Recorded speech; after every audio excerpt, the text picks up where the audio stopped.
Thank you. First of all, let me just ask, can I be heard? Yes. Okay. All right. Well, so apologies everyone for the cross-linked links, and I think we're where we should be now. And welcome to the inaugural meeting of the cross-sector subcommittee established under the Global Warming Solutions Act. I'm Richard Cowart, chair of the committee, and Peter Walk, co-chair, has been working with me to put together an agenda for this organizational meeting. I have no video. Well, I've seen that agenda. There may be someone who needs.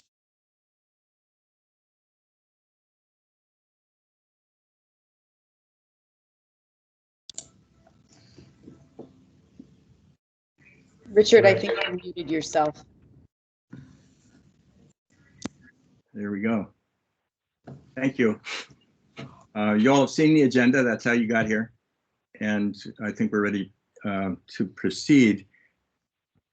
Peter and I have suggested an agenda for today's meeting that begins with us reminding ourselves of the charge we are given.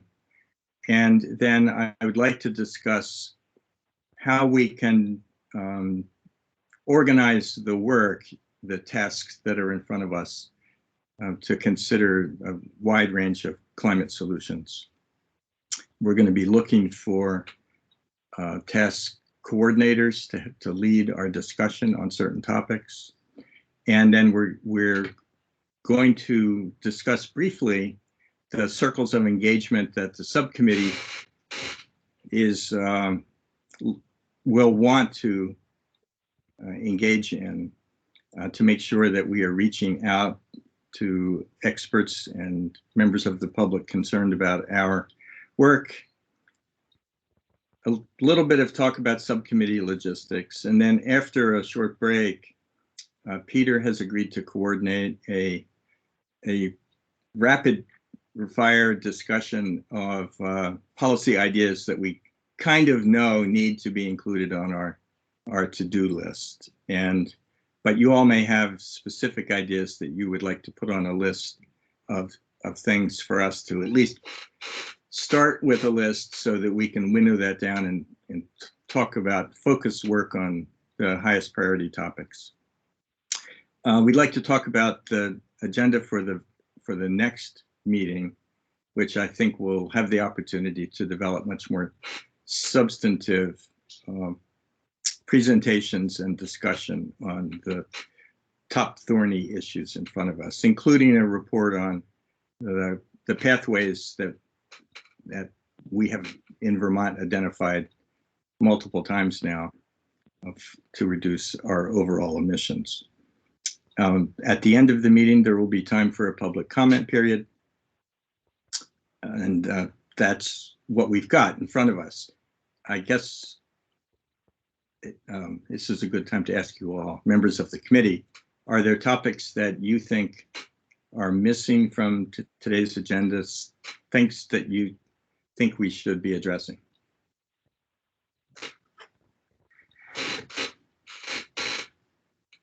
Okay. Hey, Rich. Yeah. Sorry to interrupt.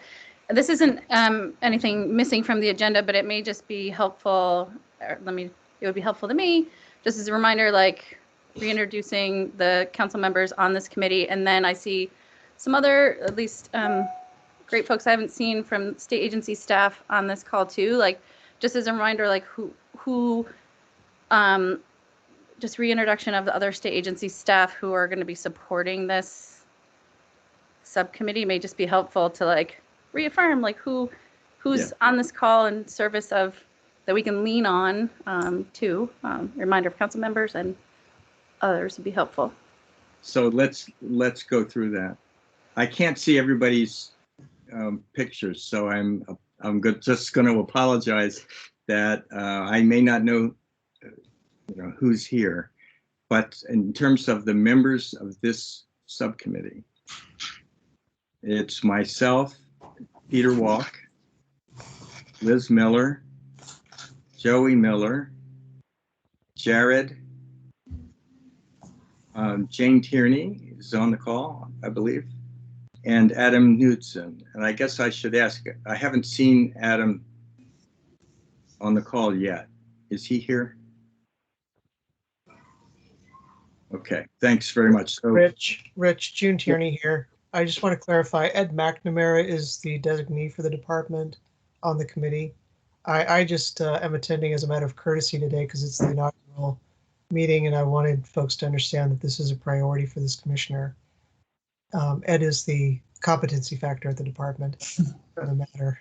So. all right, thank you. He was on in the other room a minute ago, so I know yeah. He's here. And he's thanks very much. He's camera shy, you know. So. All right, thanks very much. We look forward to, as to use Joey's words, leaning on Ed quite a lot. And there are other members of the agencies who are here to help us, and I guess it would be good. Rich, I'm happy to run through those folks quickly if that would be helpful. Yeah, it would be. Great. So you all know Jane, who will probably come and go. We'll see how much she's in here or not. Diane Bothfeld from the Agency of Agriculture. Dan Dutcher from the Agency of Transportation. Dan Edson from Buildings and General Services and the State Energy Management Program. Ken Jones from the Agency of Commerce and Community Development. And Deidre Itzer from the DEC, who runs our Mobile Sources Program in the Air Quality and Climate Division. And those are your state staff at this point. We may find we need others or different expertise as we go, and we'll bring them in as we need to. Can I just add to that, Commissioner Walk?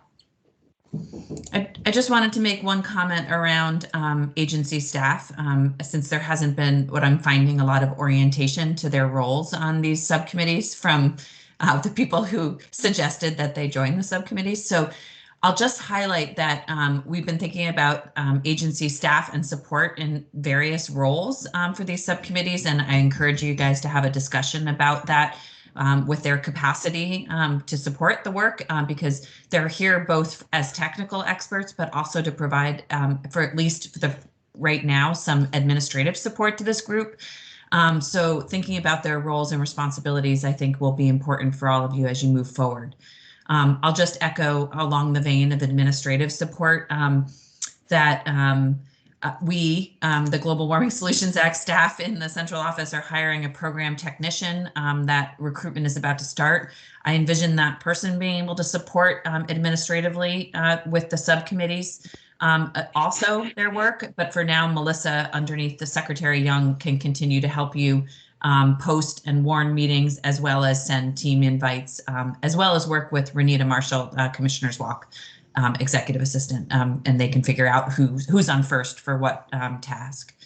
And finally, I'll just suggest that we've had CBI as facilitation services up until this point, and they'll be on through the first week of March. We have 5 proposals right now to review, and we hope to have a seamless transition to a full-time facilitation contract for the remainder of the Climate Action Plan, and those services will be available for subcommittees also. So thank you. And of course, for this subcommittee, we also have the RFI that we've just received, 15 proposals, of which we'll be turning around RFPs for the technical services and modeling and work that especially this committee will need to lean in on for the work that you have in front of you. Thanks, Jane. Jane, thanks. So it would be useful for us to take a look again at the subcommittee charge, and then to have a discussion in which we break that down into the principal tasks that we know that are in front of us. And I don't know Peter, if we can put that up on the screen, but Yep, I'm happy to share my screen with what Jane sent around. Jane, has this been posted publicly too? Just wondering for, obviously we can share it after the meeting, but just want to give a sense of where things stand with that, with the Actually, subcommittee. I have a lot of emails from Melissa about things that she's posted here and there since yesterday, but I'm not 100%. I can actually check while you start the conversation. Great.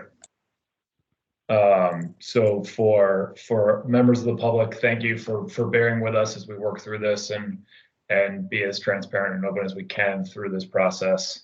Obviously, we are figuring out the technology along with you, so I appreciate that patience.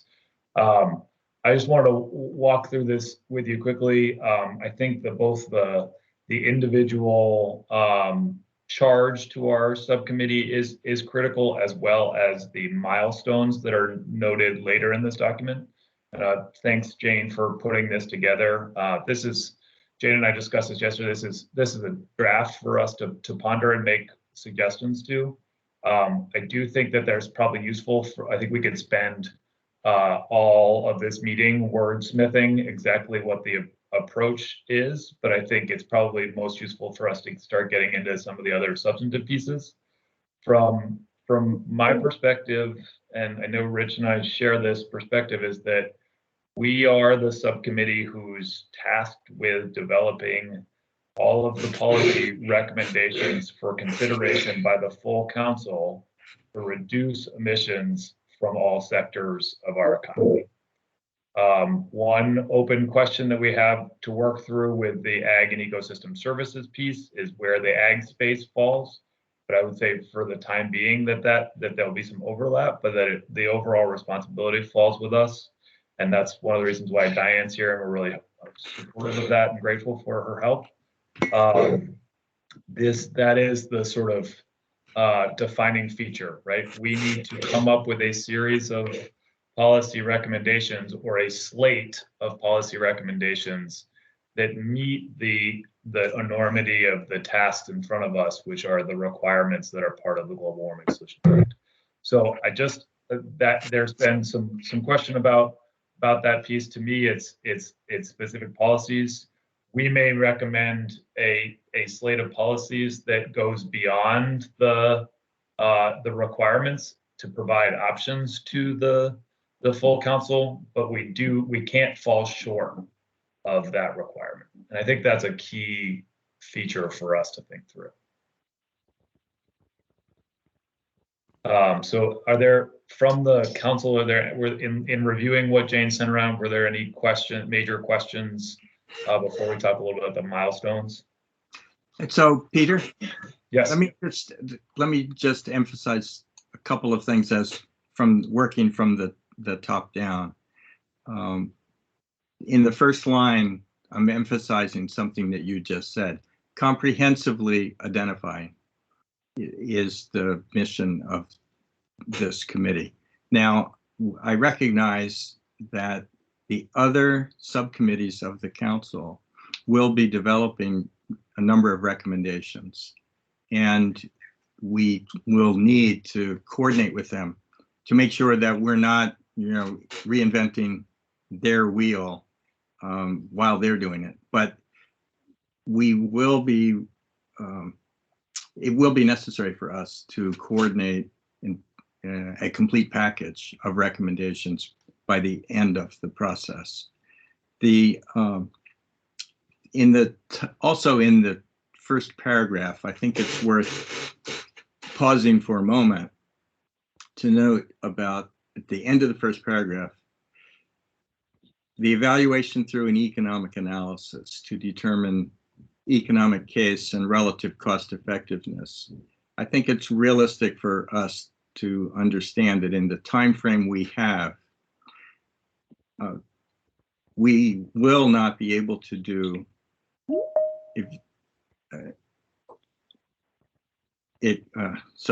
we will not be able to conduct the in-depth macroeconomic analysis of each policy proposal that might be done in California or Stockholm, but I think we can meet this objective at a Vermont scale, and that we should subject our policy ideas to an assessment of costs and benefits. But just to be realistic about what that's going to mean in this process, we're going to have to get the work done, and it's going to be done at a realistic Vermont scale. The rest of the charge here, the next section of the charge to me, is simply a logical statement about how we would go about doing the business. And in the following paragraph below the bullets, there's a reference to establishing specific working groups. And I think we might very well want to proceed by establishing basically just assigning task leaders, one or two people to coordinate or to take the lead role on developing certain ideas, and then bringing that back to the full committee, recognizing that it's the full subcommittee that's going to be making the actual decisions. Later on in the document, buildings, transportation, and agriculture are called out. And I guess I'd like to also draw attention to the non-energy sector emissions that this committee is going to have to pay attention to. So it's not just the power sector, heat, and transportation, but we also will need to pay attention to emissions from the agriculture sector, industrial processes, global warming forcing gases, waste processes. So we've got in Vermont terms, those are each smaller. They have smaller global warming impacts, but we will need to pay attention to the policy issues in each of those other areas. So we should think about all of that as we consider how to organize our tasks. Now, comments from others. Jared, I see your hand up. Yeah, just quickly, two things. One, the first bullet point, I assume we're all on the same page on this, but just for consistency and clarity, I think that needs to be changed to either GHG mitigation potential or CO2 equivalent, because we're not just talking about carbon dioxide, it's the full array of greenhouse gas emissions. And then also up front, I see that in the kind of charge, the language was taken directly from the statute in terms of the climate action plan setting forth quote unquote specific initiatives, programs, and strategies. I see in the statute that line continues to say including regulatory and legislative changes. And I'm just noticing that is not here in that charge. And I'm wondering if that was just an oversight or if there's an intentional reason that we would not include that additional language, that what we identify would specifically include potential and suggested regulatory and legislative changes.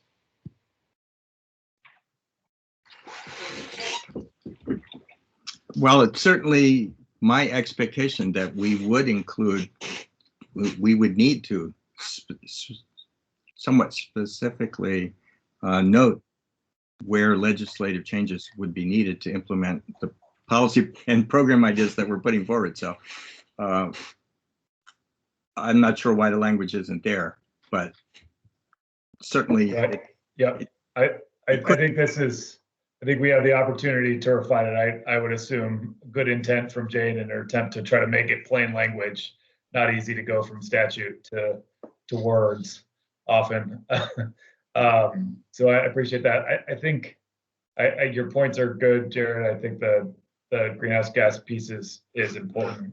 My hope is that we can all agree that this is the 90% of the way there for us, and then provide some specific feedback if you've got it offline so that we can incorporate it in the broader document. I would ask if everybody's comfortable that, sorry, Ed, you got a point, and then I will move on. No, it's after you're done with this one. Thanks. Okay. Well, I was gonna suggest that we talk really importantly about the milestones associated with the subcommittee, because that is the other forcing function. So we have our tasks, and then we have when they're due, and the due date is intense, and so I want us all to be thinking about this.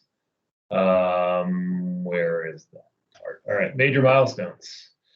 So this is the key component. Where is that?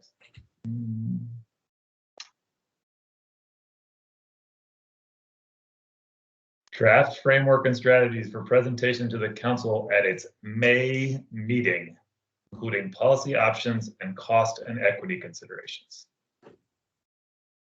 It is February for those playing along at home, which means that we've got 3 months and a significant workload ahead of us. It's one certainly I think that we can do, and we will, but as we think about what it's going to take to manage this and the time commitment, I want everybody to go eyes wide open here.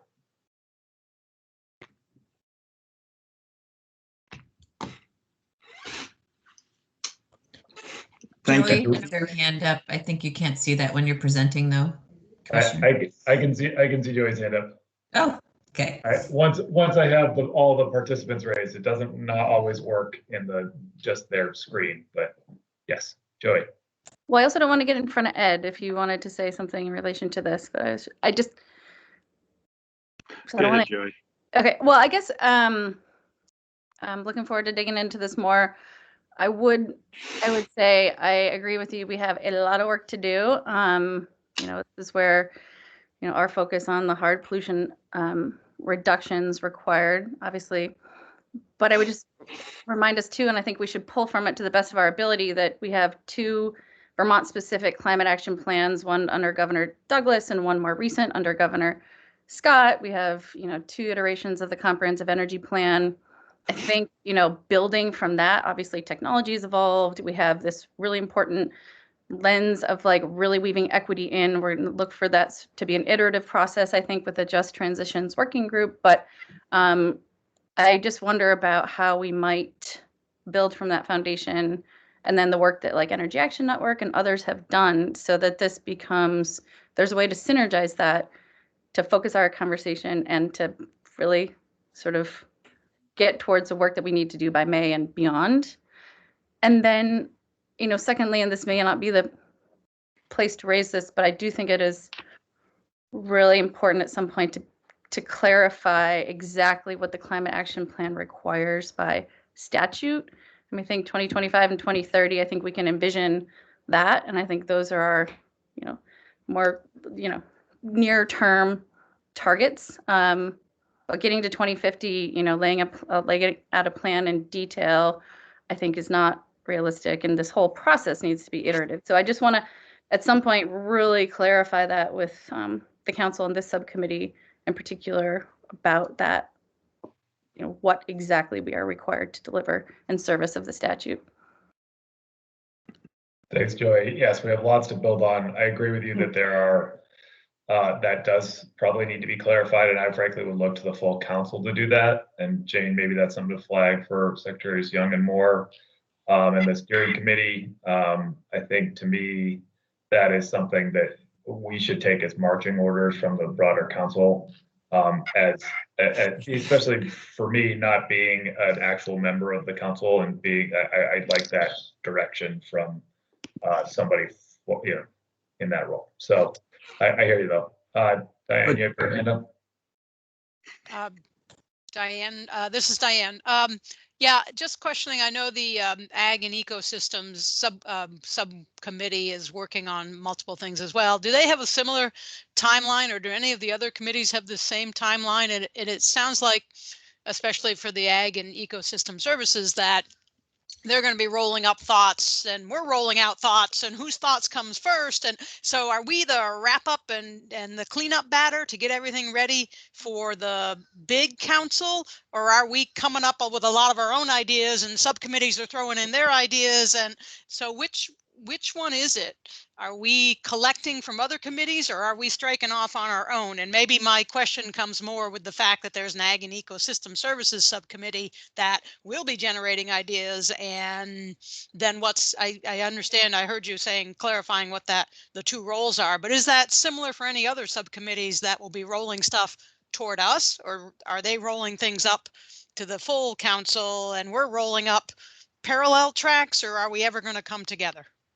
Sure, I think there will be some overlap there. I will, for everybody's benefit, I think this is one of the main points of overlap. The Ag and Ecosystem Services is primarily focused on the sort of carbon sequestration side of the house. We are focused on reducing emissions, so that boundary line works pretty well. There's obviously some policy implications that overlap on those, and so that's where we'll want to have that tie.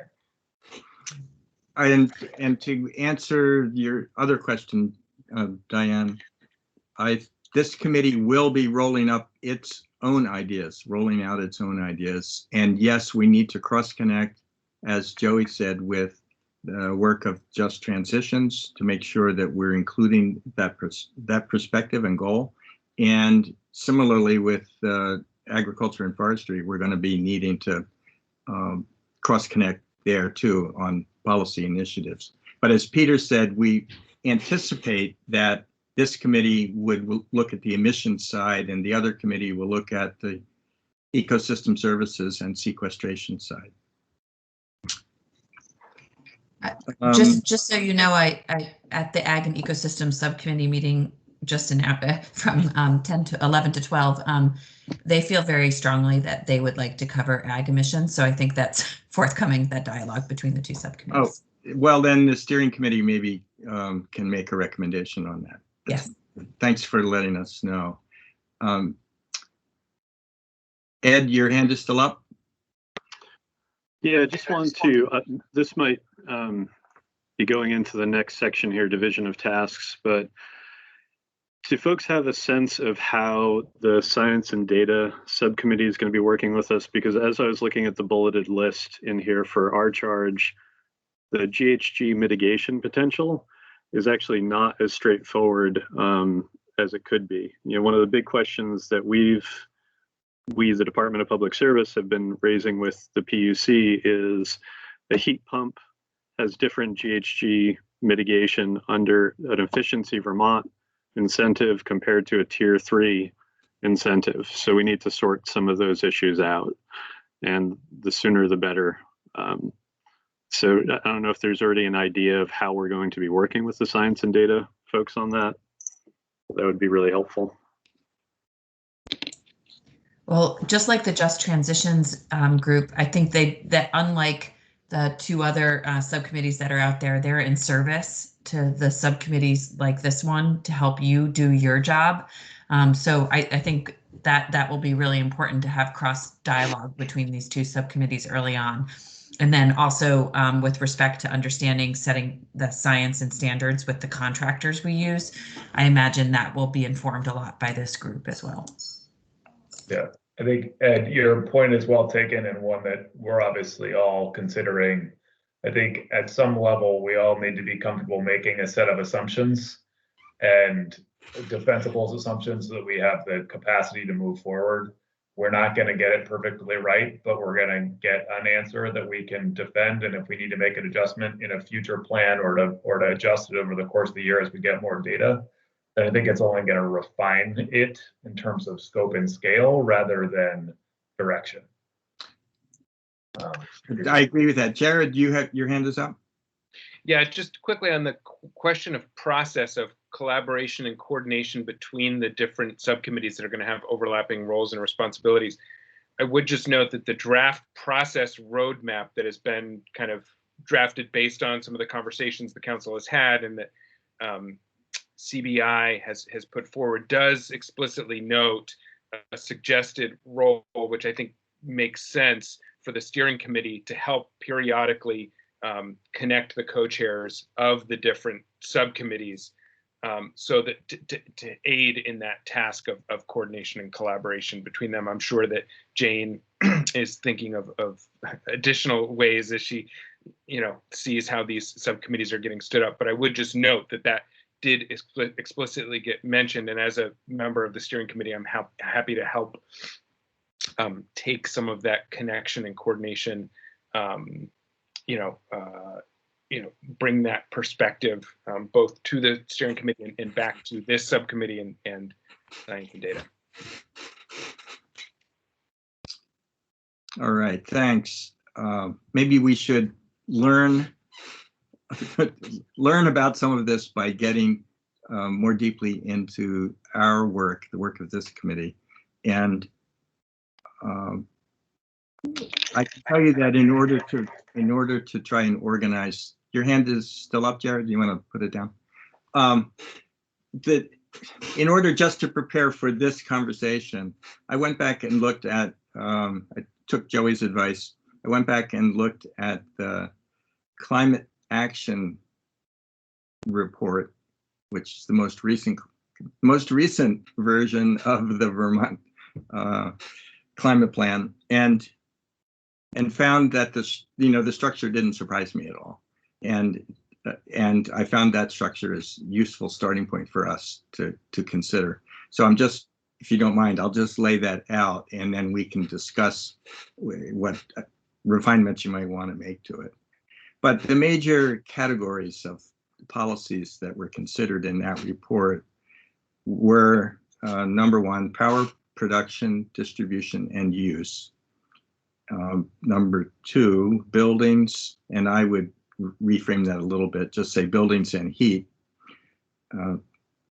Third, transportation. And then the other categories can be categorized in a variety of ways, but when Peter and I talked yesterday, we lumped it into a category that we called non-energy sector emissions, and then which could include agriculture, industry, cement, waste, and the high impact gases. Then as the more we talked about it, the more we realized that common to all of these policy initiatives, or many of them anyway, there is a need to consider how to finance them. Where is the funding going to come from in order to combine both public and private capital to get this work done? And so it did, and we received some public comments along this line as well, that perhaps one of our tasks could be to look for the ways in each case that these major initiatives could be financed or funded. And I'll just stop there. But when I got done making that list, I ended up with 5 major task clusters. So I would just like to throw that open and ask the committee members, does that seem right to you, or would you organize the work differently?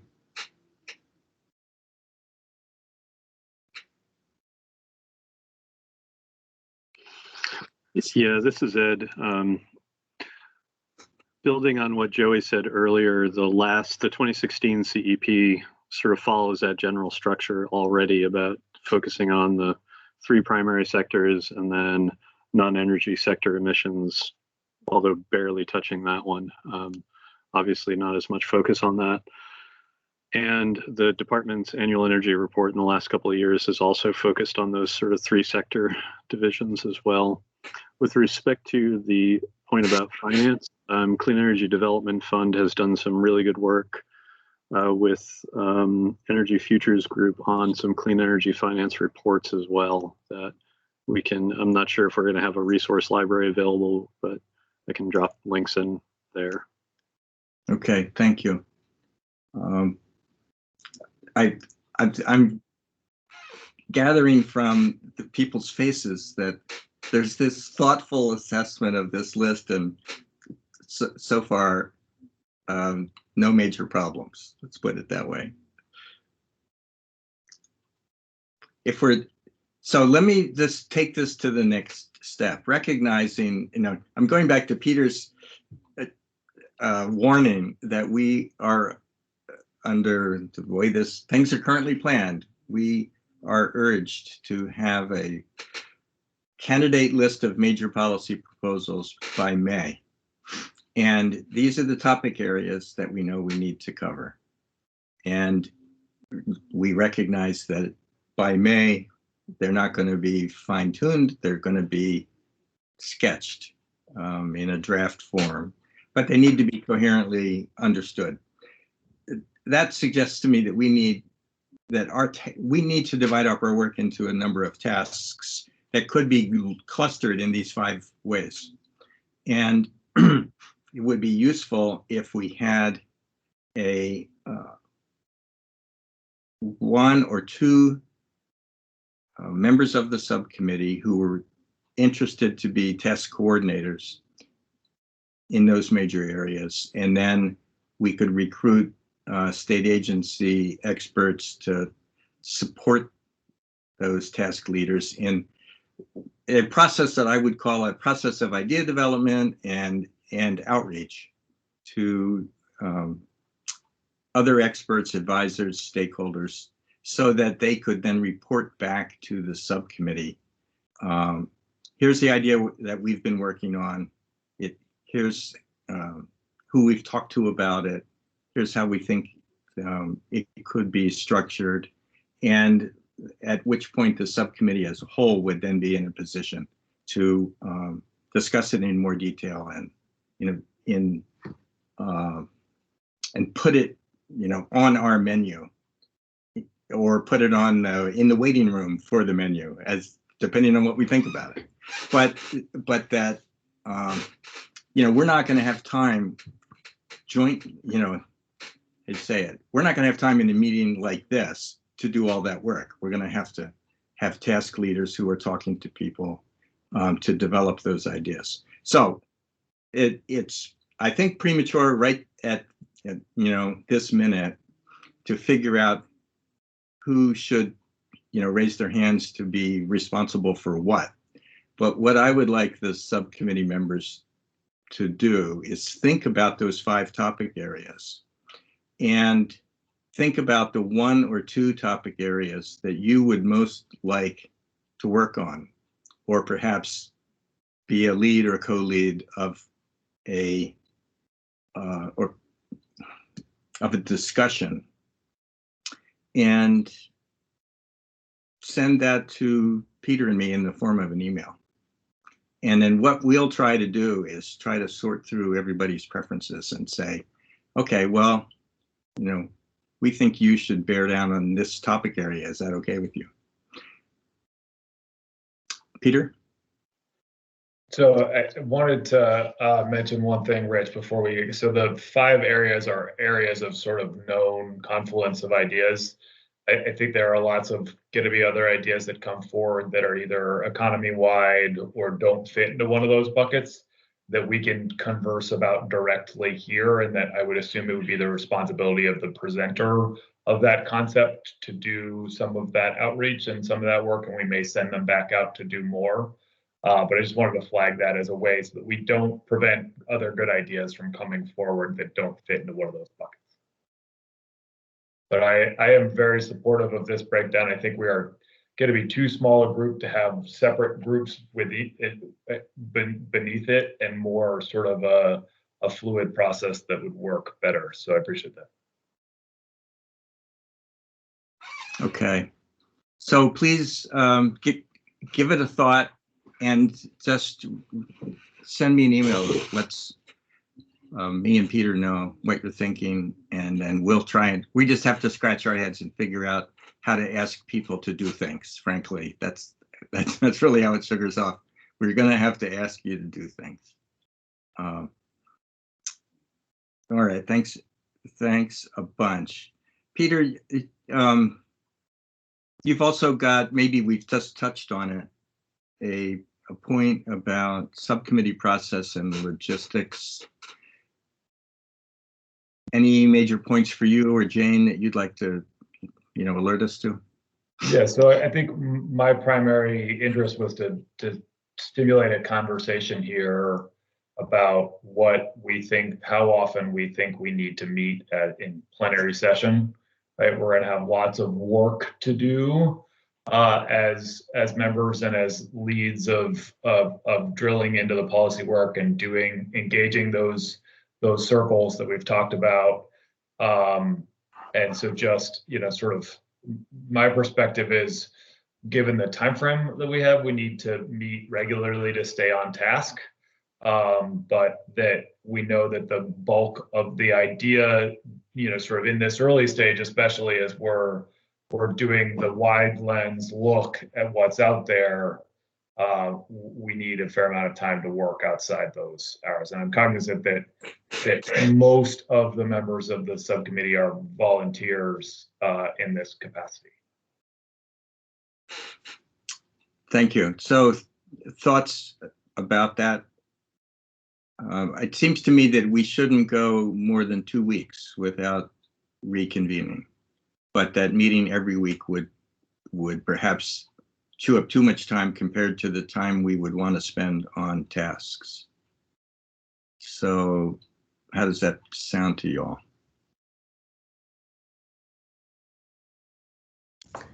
You can. I was just going to highlight that the nomination process, Richard, will likely require you guys to meet next week also, though. So mindful of a need to get together again next week to review and finalize the membership for the subcommittee. You guys are all good on every other week after that, but I would just highlight that you'll probably need to get together next week. Okay. Thanks. Thank you. Joey? Well, just a couple of things, just in terms of just wanting to see if we can get Diane's question answered. List the 5 topic areas again, if someone could drop that in the chat. And for me, that actually is more of it's a little tangential, but just also to ask, like, the note taker for these meetings, it seems like there's going to be a lot covered here, and as opposed to going back and like looking at the team's meeting, is there a higher level of detail that we could get in some of these notes so we can track this process a little bit more easily? It's an open question. And then I have another question, but it's definitely not connected. But I just wanted to ask, in service of Diane's question, to reiterate those, and to Jane's point of like making sure that if there are those 5 categories that we're generally orienting around, that our work to identify public members who would bring expertise and experience and geographic and other diversity, we'd want to make that in service of these 5 areas as well. Yeah, I think on that last point, that's understood. And at 2 levels, really. There's a level of formally adding members to the council or to a subcommittee on the one hand, and then there's the broader areas, the next circle of engagement out, where we might just want to make sure that we've got somebody who will be able to work with us on a task as an advisor, and that's more of an outreach conversation or an input conversation, depending on how you view it. And that's somewhat different from the council's decision to formally add some members to a committee. But we should be identifying people who are willing to serve and who have expertise and perspectives that are important to us, of course. And we should have in mind those 5 categories as we do it. I haven't typed it in into the chat. Jane looked like she was about ready to do it, so I may be wrong on that. Verbally is fine as well. It doesn't have to be typed in, but what are the 5 topic areas? Just say it again. Number 1, power production, distribution, and use. So the power sector. Number 2, buildings and heat. Number 3, transportation. Number 4, non-energy sector emissions. That would include industrial process, things like cement, waste, and high impact gases.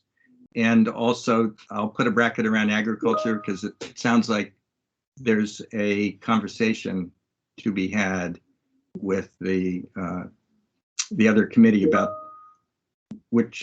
where agricultural emissions should land.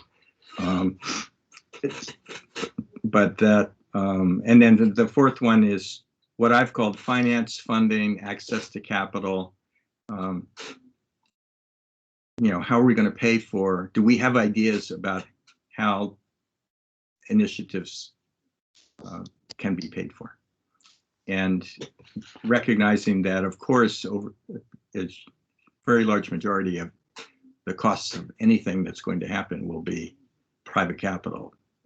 But how do we get access to that capital? Awesome. So thanks. Those are the 5. Thanks very much. And anything more about logistics, Peter, Jane, anybody else? So next week we're going to meet and we're going to talk. Yeah. Rich, before we go on, I would just ask Jane to give a overview quickly of the sort of subcommittee prioritization process so that we can have clarity for everybody on that, because I think that will be a key component to how we transition within our work. Thanks. So for overview for everybody who hasn't heard the whole story yet, in order to reach out and get better representation, recognizing that the council is only 23 members, and to staff the 5 subcommittees, that we were going to need more broad diversity of inclusion, as well as fill the gaps on technical expertise that didn't currently exist within the council. So there was a first round of surveys that went out via the council members, targeted outreach to get people to nominate folks for the subcommittees. That was about 2 weeks ago at this point, and we received 95 nominations via that process. Thinking about it more and considering how we start to engage with Vermonters on a broader level around the work of the Climate Council, we decided to cast a broader net for a survey the second time around. That was open last week, where both councilors nominated more people. You all did outreach to networks. We posted it live, made it available for people to nominate themselves and their fellow Vermonters to step up for the work. We received 255 nominations, so we now have the task of roughly 350 nominations to vet and consider for what is 15 to 20 available seats on subcommittees. The recognition that that's just one role that those people can play. Obviously, we keep alluding to concentric circles of engagement and thinking about how we work with those people who don't ultimately get nominated to a subcommittee for a membership role. So in recognition that that would be a lot of people for each subcommittee to vet and consider, yesterday folks started to congeal around the idea, and then today we further refined it with the steering committee of the Vermont Climate Council to advance what will be a tool that will be available to the subcommittee on this Friday that will allow you to rank all of the nominations pertaining to your specific subcommittee in high, medium, and low kind of buckets. How we actually do that yet hasn't been finalized, whether it's literally high, medium, low, or whether it's some numerical 5, 4, 3, 2, 1 that calls out more detail perhaps. But there'll be specific criteria related to what I just touched on with both diversity for these subcommittees as well as technical expertise that you'll use, and everybody will hopefully use that lens to rank folks for the subcommittees over the weekend. Come Monday next week, that information will just be one more tool for you all to use, complementary of the full suite of nominations that you all have access to then vet and do your own due diligence around putting forward 8 to 12 possible additions to your subcommittee by the end of next week for the full council to approve. So recognizing that this is longer, perhaps getting us to the end of February to get subcommittee staffed. It's also a recognition that that can be somewhat of an iterative process, and recognizing that it doesn't need to happen or be finalized for you all to continue and start embarking on the work of this subcommittee. So Jane, based on that, when would you recommend next week that we actually meet to talk about a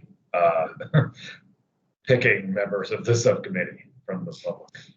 Yeah, so you'll have the information on Monday is the expectation right now. And so that's a conversation for you all, whether you'd like to get together with that suite of nominees that sort of all rose to a higher level for you all and consider that first and then step away and do some due diligence. You know, it's not clear to me how many of the people who have been nominated have actually been spoken to about their availability and capacity to serve in this way. So I imagine you might want to pick 20 people and like carve out a handful of each of you to, you know, reach out to and figure out if they even want to serve on this subcommittee. I think some have been approached, but many will have not been. So there's this level of, again, iterative outreach and process to sort of finalize the membership of the subcommittee.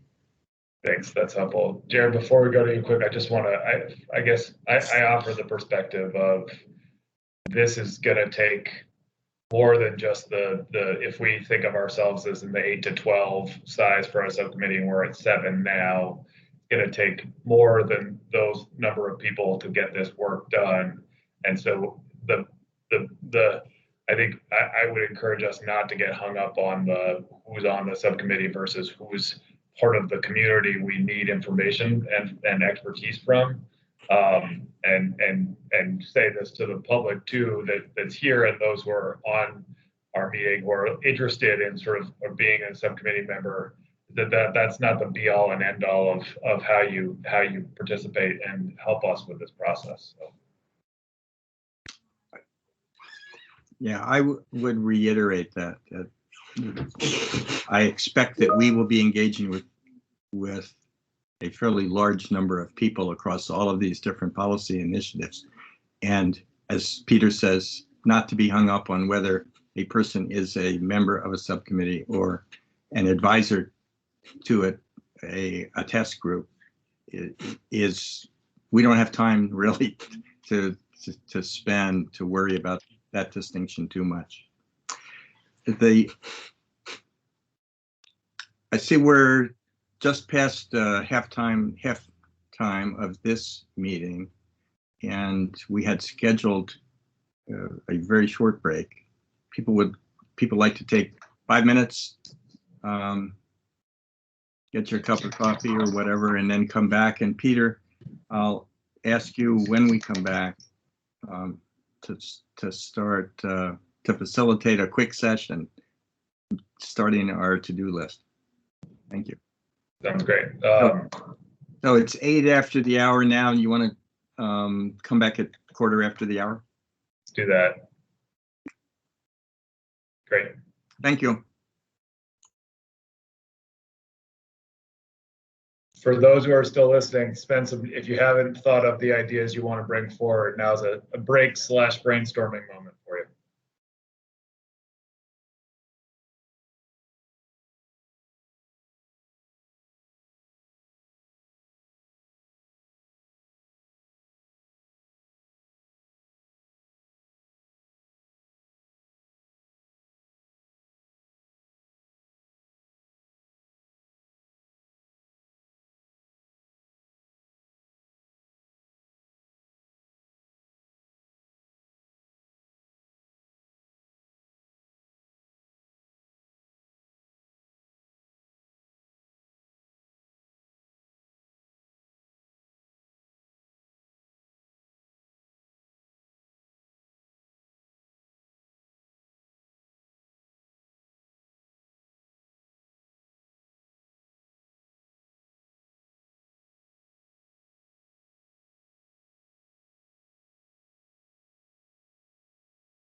All right, so as you arrive back in from your break, if you could start to turn on your videos so I know we have a group back in place.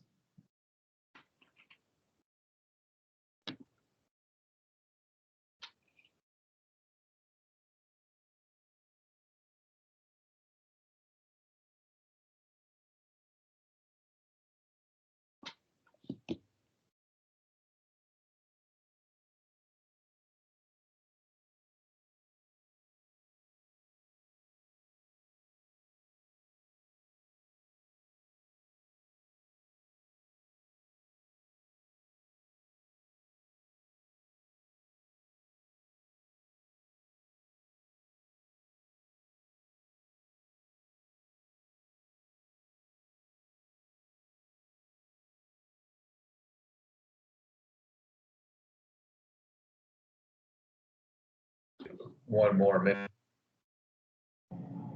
Again, as you're arriving back, please turn your video back on so that we know we've got a quorum. Well, we've got a quorum right now, but know we've got a mass of people beyond the quorum.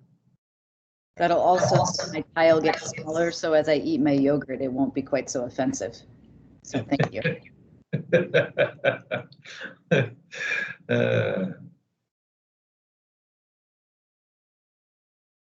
I think I ate lunch about 10:30 based on when I had a gap in my day. So I feel your pain. Exactly. All right, I'm going to go over the kind of concept here quickly. We're going to do a sort of popcorn style, go around the room, raise an idea that you want to be in sort of consideration in the sort of first list of policy ideas we consider. This is not intended to be it. This is intended to get our mind flow into the work that we have in front of us and to get to some of the substance so that the public can help us weigh in and see what else we need to consider. We'll make sure that it's caveated, that it's like very much this is what we did in the 20 minutes we had. And so, but just I want to get our collective creative juices going. So what the plan for right now will be to go around the horn. We'll just go from subcommittee member to subcommittee member and just keep raising ideas until we run out of ideas on your generated list, and we'll go from there. So I'm just gonna run around the horn around my screen because that's easy and happens to be the 6 subcommittee members who are up. And so we'll go from there. So Rich, I'm gonna start with you. Give me an idea. So, right. Transportation Climate Initiative for one. You only get one to start with. We're gonna come back to you. Yep. TCI. Joey. Oh, good. He took mine. So I'm going to say this idea of like this weatherization at scale. I mean, this big initiative that looks at like in a decade, 120,000 low to moderate income homes weatherized with creative finance strategies to maximize investment. All right, great. And you'll forgive my typing because I got to be able to talk and type. So you're just going to have to put up with it. Ed McNamara.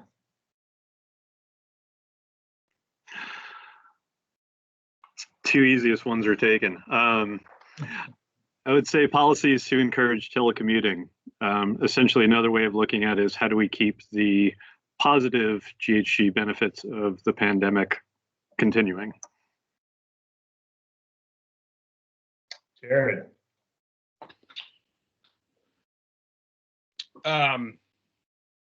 Adding to the hopper the idea of efficiency price adjustments on equipment at the point of purchase, more commonly known as fee and rebate programs at the point of new equipment purchase for vehicles or heating equipment.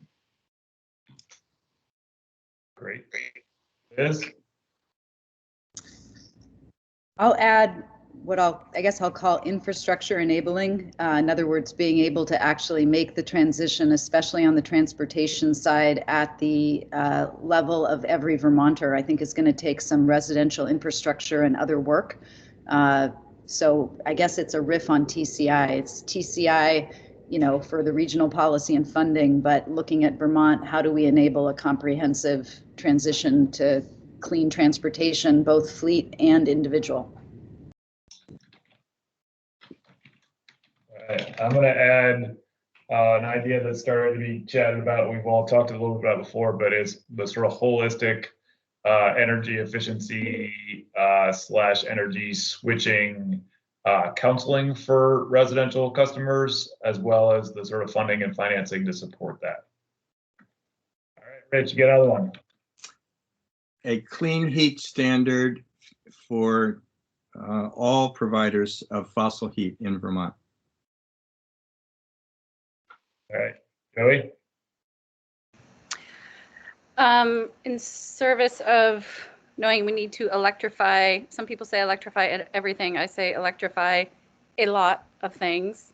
And we want to do that with more clean, local, renewable energy resources. I wonder about financing strategies like some sort of beneficial electrification rate or some other things that really, sort of send market signals for putting prices on the things we want people to use less of, imported fossil fuels, and the things we want people to do more of, which is avail themselves of cleaner electric options for heating and transportation in particular.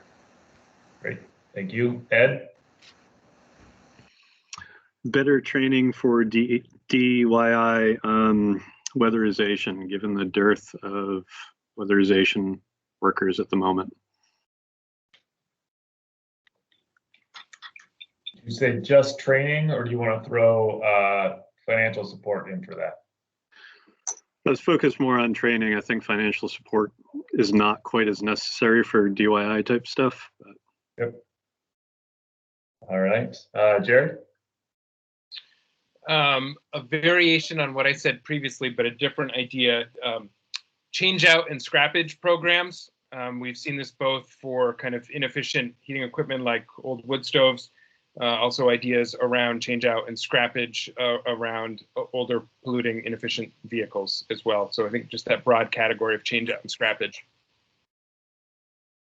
Great. Liz? This is funny, the rounds get harder as we go on, right? Ew. Yeah, I was looking at the sector, the 5 buckets, and trying to see whether we've hit ideas in all of them. I don't think we quite have yet. Thinking about the land use piece of what we're supposed to be looking at, and building off the infrastructure comment I made earlier, I think we should be looking at what strategies we can use to actually help municipalities, particularly towns in rural areas, make these transitions. I think there'll be different challenges than there will be in, say, Montpelier and Burlington.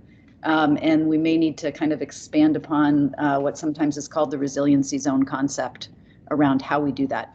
So it's both infrastructure as well as communications, and then local response plans to support it, so that when we electrify and clean up, we actually have a way to be resilient when things like Texas happen, weather-wise, I mean.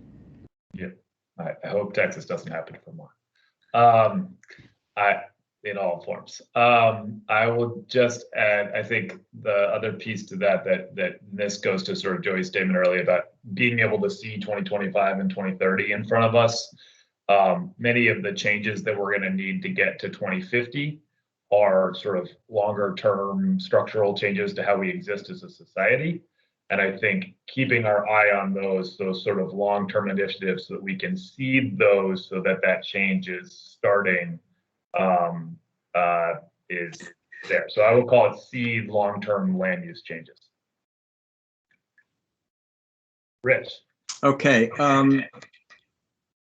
I believe we need to do a comprehensive review of the future of natural gas, including a consideration of actually disinvesting from the existing natural gas infrastructure, or making sure that it transitions to low carbon fuels. So that's a separate challenge for the regulatory system. Okay, Joy?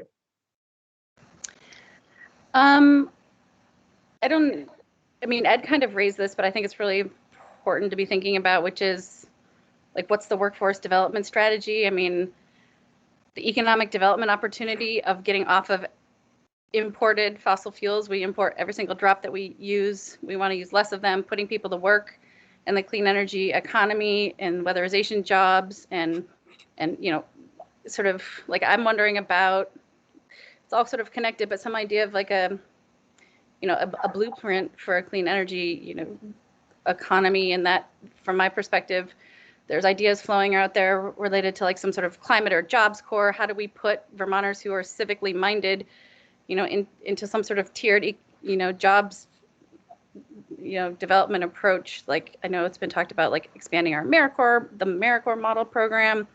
But then I also really think about, and it's connected just in terms of really wanting to focus on the jobs component and the workforce component. We have existing workforce in the fossil fuel sector. Is there, how do we support our providers transitioning to energy service providers more broadly?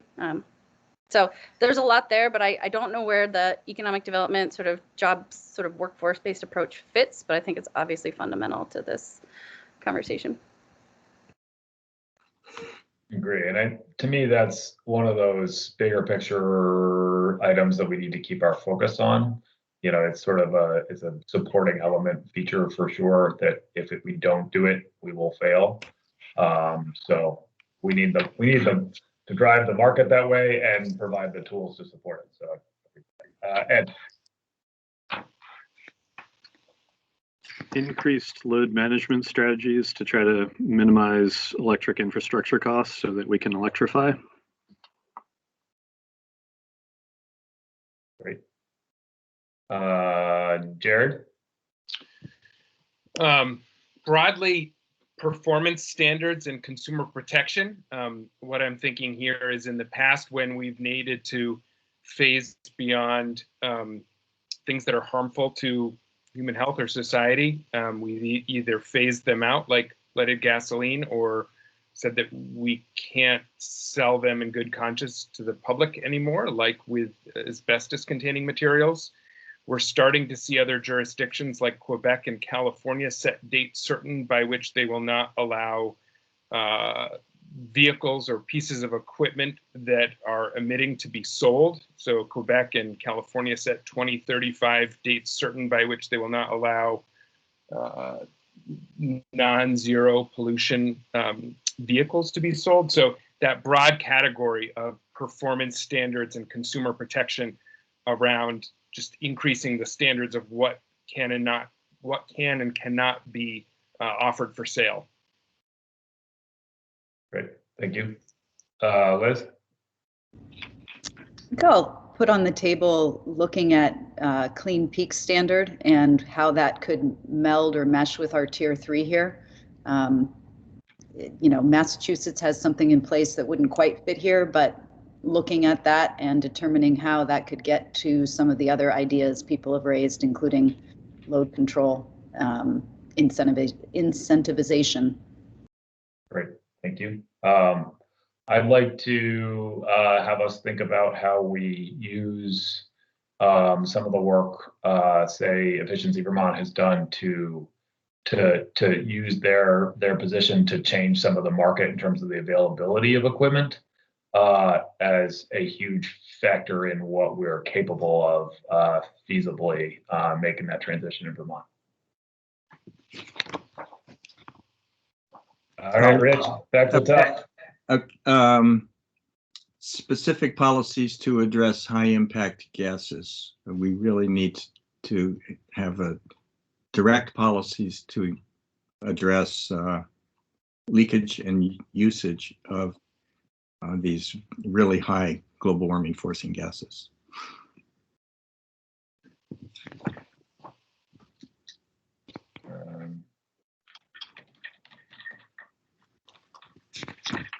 All right, Joey? So I think thinking about housing and like housing options and affordable housing and creating, you know, our community hubs and our downtowns, you know, trying to ensure that there are a variety of housing options, especially affordable, efficient housing options in those communities. And And then relating to the land use component, I think that it does relate to the land use component. I'm sensitive to, I think we're going to see far greater numbers of people moving to Vermont as things change out there, maybe some Texans. I just think we need to be really thoughtful about land use, and we really need to look at housing and efficient housing and the role of our strategies here. I think today the Texans are thinking about moving south. I don't know if they're thinking about moving north today, but. I mean, the jet stream is changing, so. All right, Ed. Yeah, building on what Liz said, greater coordination of renewable policy with the New England states, recognizing that the region is stronger working together.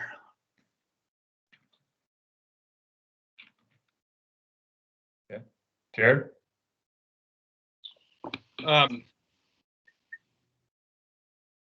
This may not immediately sound like a policy, but I think it drives policy, which would be conducting economic impact analysis of each of these kind of pathways.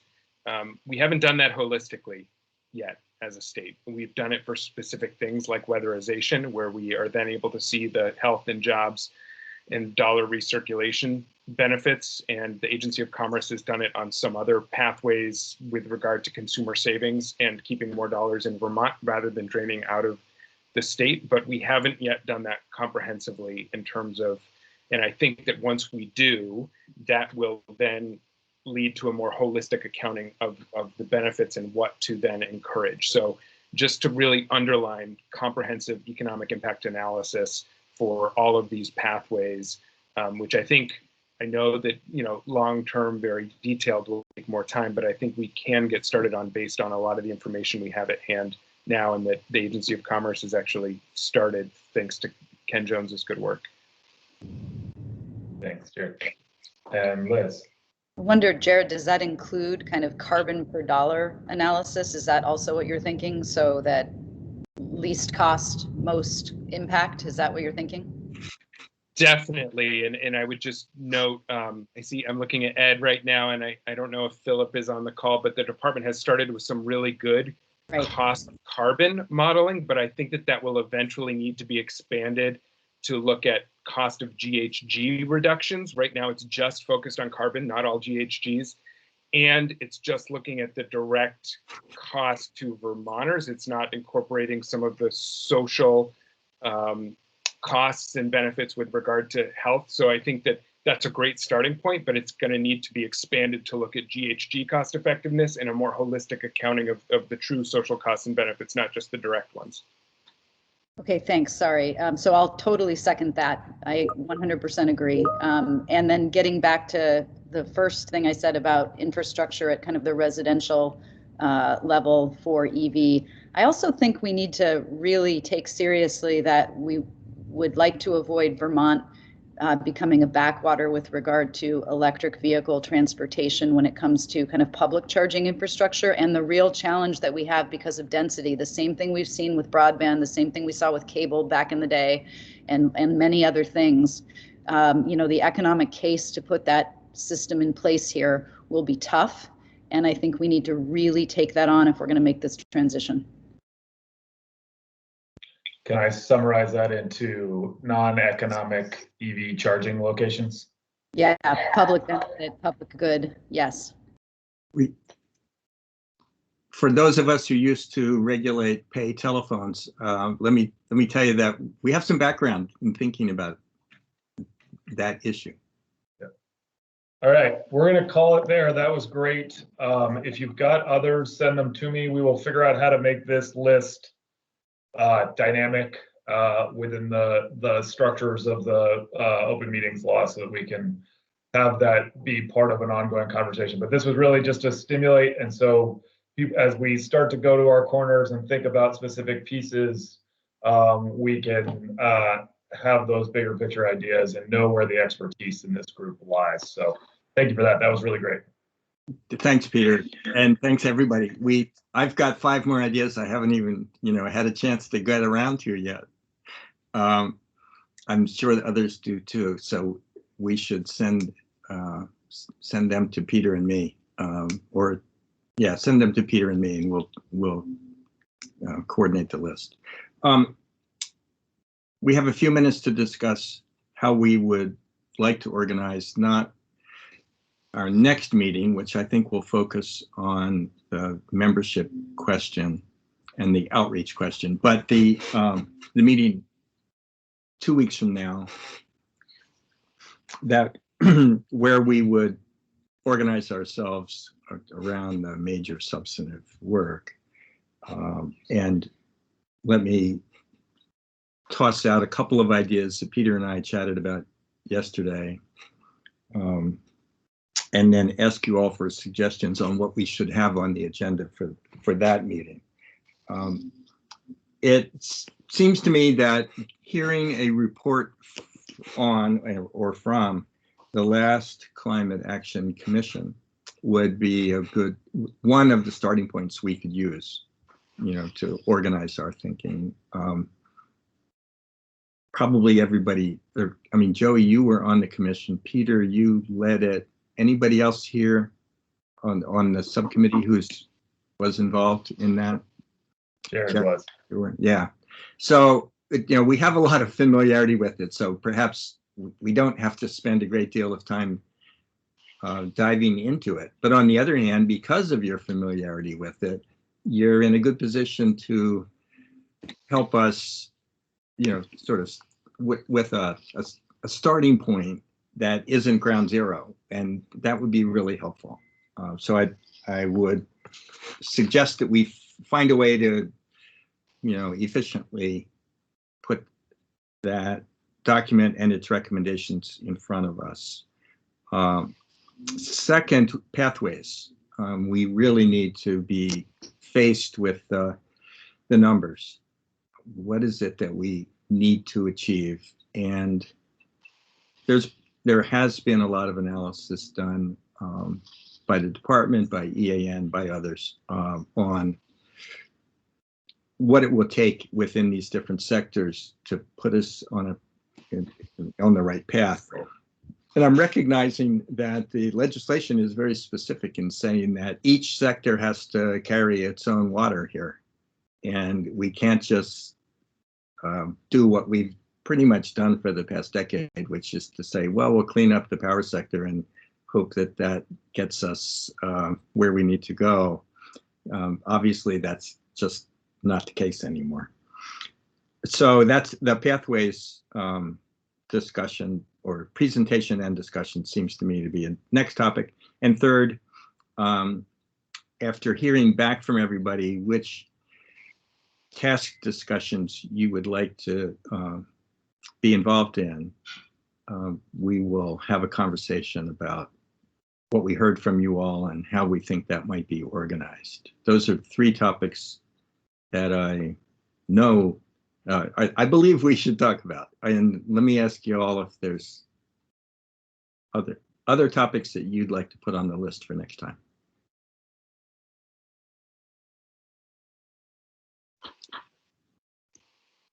So I would just flag for everybody thinking that it's we don't need to resolve it the next time, but I think we should be starting to think about what the framework is for how we evaluate policies, and sort of what pieces of information we need in order to be able to evaluate things, so that as people are developing them, we can, there's some that are fairly obvious in terms of their greenhouse gas emissions reduction potential, the cost, those sorts of things that we may or may not have the information for, but we need to sort of figure out how we're going to get them.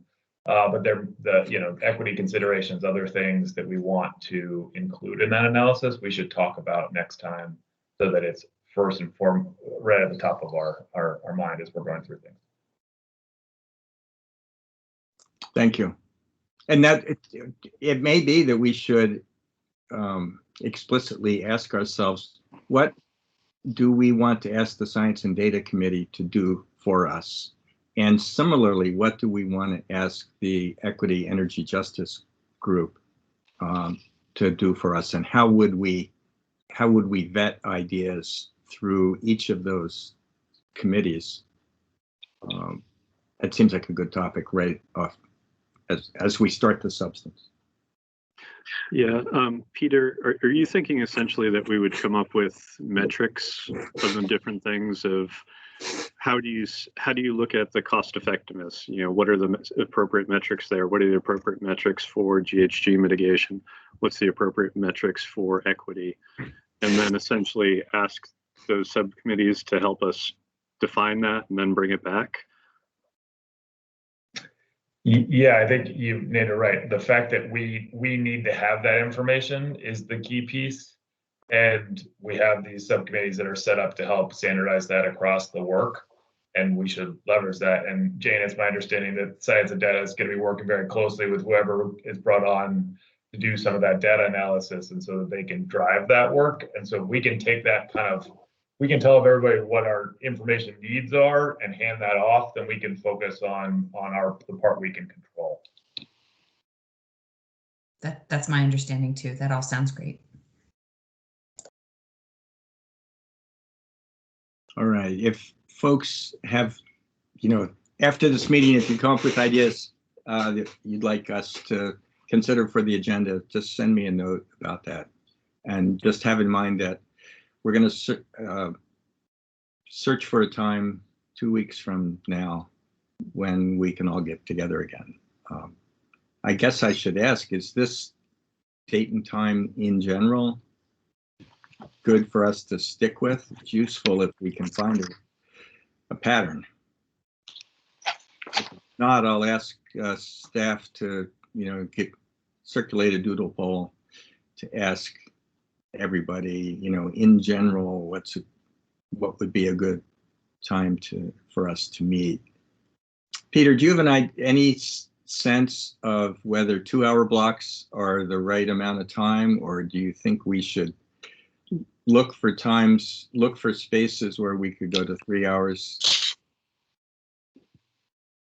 I think we may it may behoove us to front load, and if we can find 3-hour blocks. I know that's a lot of commitment for folks, given you're already making commitments to the broader council. I do think that we could get a lot more done. Obviously, we kind of crammed in a bunch of stuff into the agenda quickly since we got off to a late start, but we had a great conversation on it. And so if we had a little bit more time, we could flesh some of those things out. But I would look to others for that. And in terms of scheduling, I can happily engage Renita to help manage that sort of time preference availability piece, and then work with Melissa to get scheduling done appropriately so we don't have dueling Teams links. Yeah, we're going to have to avoid the dueling team problems. And any other quick reactions about 2 hours versus 3, and this time space versus some other time space? Just quickly, I think if we tried to tackle the 3 or 4 ideas that were identified for the next agenda, it would be helpful to have more like 3 hours rather than 2 to get through. There's a lot of content there. Yeah, there is a lot of content there. Okay, so why don't we, at least tentatively, assume we'll do a 3-hour meeting next time, beginning when we began today. Yeah, so let's see if that can work that would end up being the 3rd of March, so the day after town meeting day. Okay, thanks. And then we'll send out a doodle poll around next week. I think we could probably do it in an hour to get to talk subcommittee work and figure that piece out. So given the constraint, I think that's probably I might schedule for an hour and a half, and we shoot for an hour to be done in, so we have time to run long. All right, terrific, thank you. Anything further for the committee members at this time before we turn to public comment? Okay, then. There are a number of members of the public. I'm not sure I can see everybody. Let me just invite, I guess, Peter, the logistics are hard for me to figure out from here. So let's start with those who have joined Teams directly, and then we'll go to those on the phone. So if you are on Teams, if you could raise your hand, if you would like to make a comment.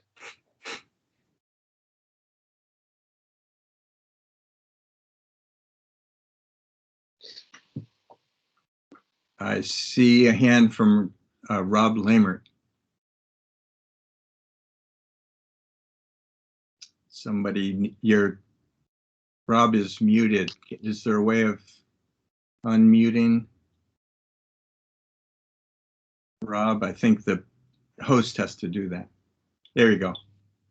Oh, Okay, I think we're good. you're Hello. on. Hi.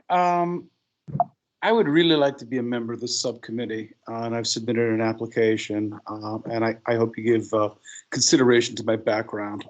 Going through the list of the exercise we just went through to identify major topics, there are several that I'd like to bring up as possible adds. And those would include storage. There was no mention made of electrical storage, which clearly, I mean, that's part of Texas's problem right now is they just don't know how to handle the fluctuations and the loss. I've got 2 Tesla Powerwalls. The GMP is leasing me. They're in use pretty much every day. About 6 o'clock, they tap from them, and about 9 o'clock they put the electricity back.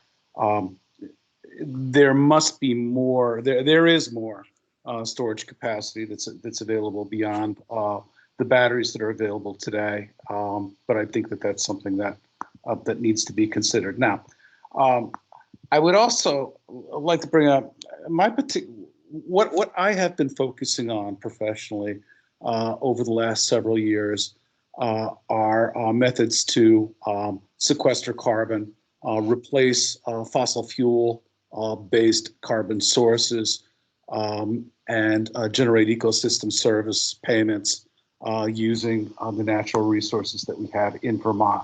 And so there are several things that that sort of feed off of this. One would be routine municipal waste pyrolysis.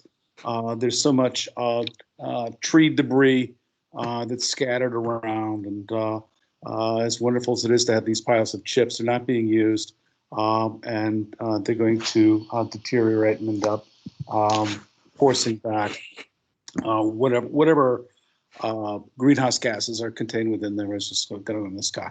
This is a habit. It's a conservation habit to take municipal waste and simply pyrolyze it, and that's something that could be decentralized in each town.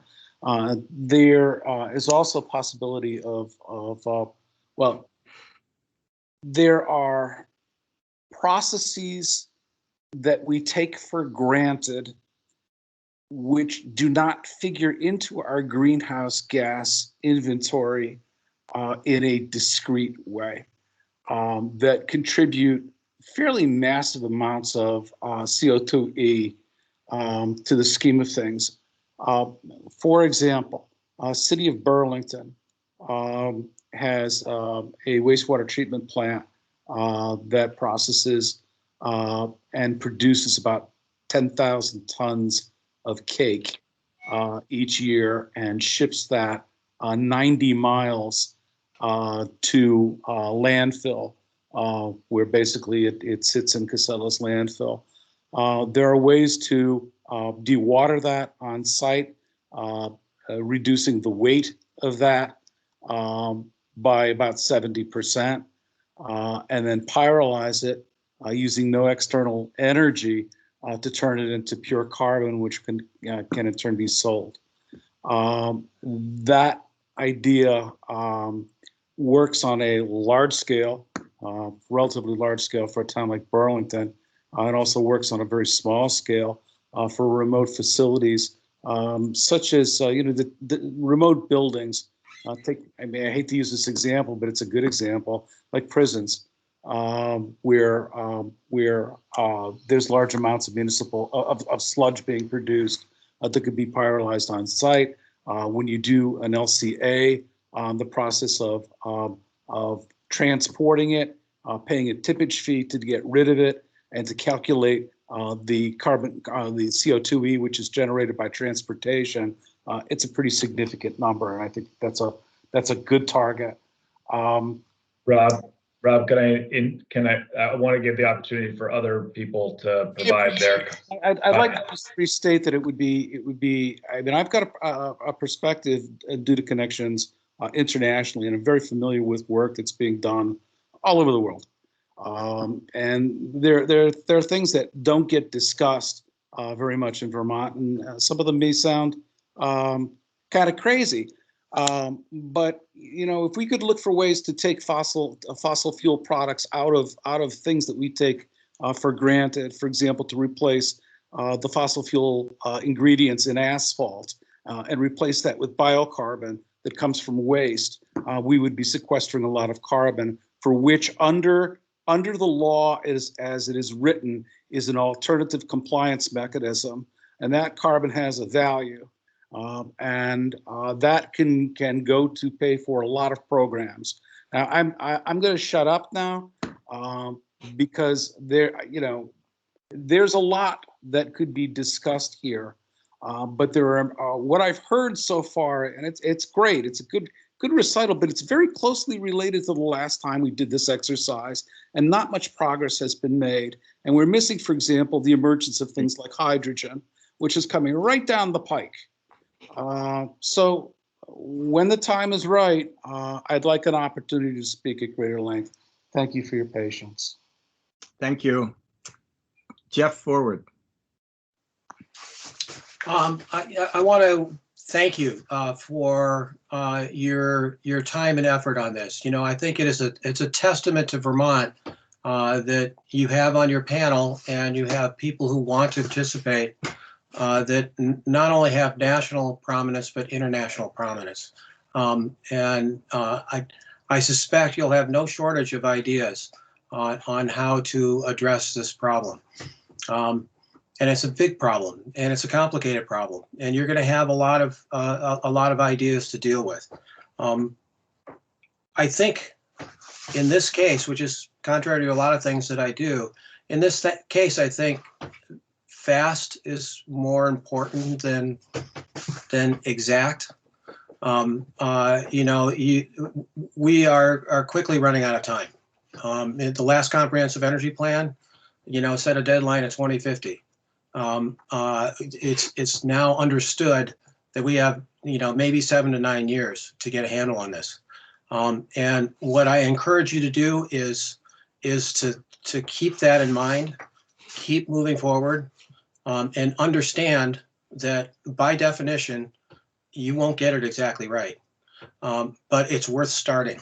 It's worth trying, and we can make adjustments as we go along. But we really need to get moving on this. So again, thank you for your time, and I really look forward to the work that you and the rest of the council members are going to do. Thank you.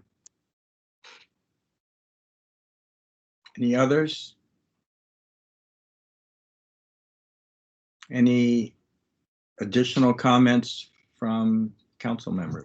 I would say Rich, let's see if there are 2 phone call-ins. If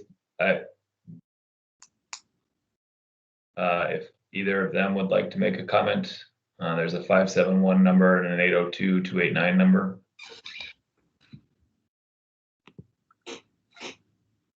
We may have needed to mute them, and I don't know if they can unmute themselves. I suppose they must be able to somehow. I'm seeing a hand. Go for it. But I don't know from whom. It's George Gross. No, please go ahead.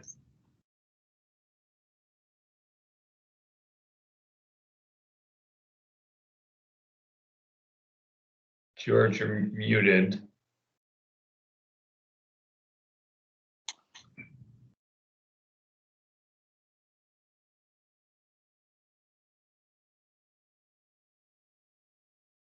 All right. Oh, maybe we'll come back to George. Whoops. That hand disappeared. We lost George altogether. Oh, no, he's still here. Sorry. Okay. So, Mr. Lamert, is your hand up again? Yes, it is. Yes, I'm off mute. Great. I just wanted to echo the comment that was just made about the urgency of the situation, because Mauna Loa is now recording CO2 above 420. We don't have a lot of time to get our act together. This is, 2025 plus, we're talking the end of 2025. And plus the time to rectify the inventories based on the changes that we implement. We don't have a lot of time. That's all I wanted to echo Mr. Coert's comment on that. Thank you. All right, thanks very much. And it's anything further from members of the committee? All right, I want to just thank you all. I look forward to seeing your faces many times. And I hope, as Joey said at the beginning, I hope that before we're done with this, we're actually in the same room. It's just everybody's wish for the coming year. Peter, thanks a bunch. Jane, thanks. And members of the committee, thank you. Thank you all. Looking forward to working with you. All right. Thank you. Everybody. Bye. Thank Thanks, you. everyone. Bye now.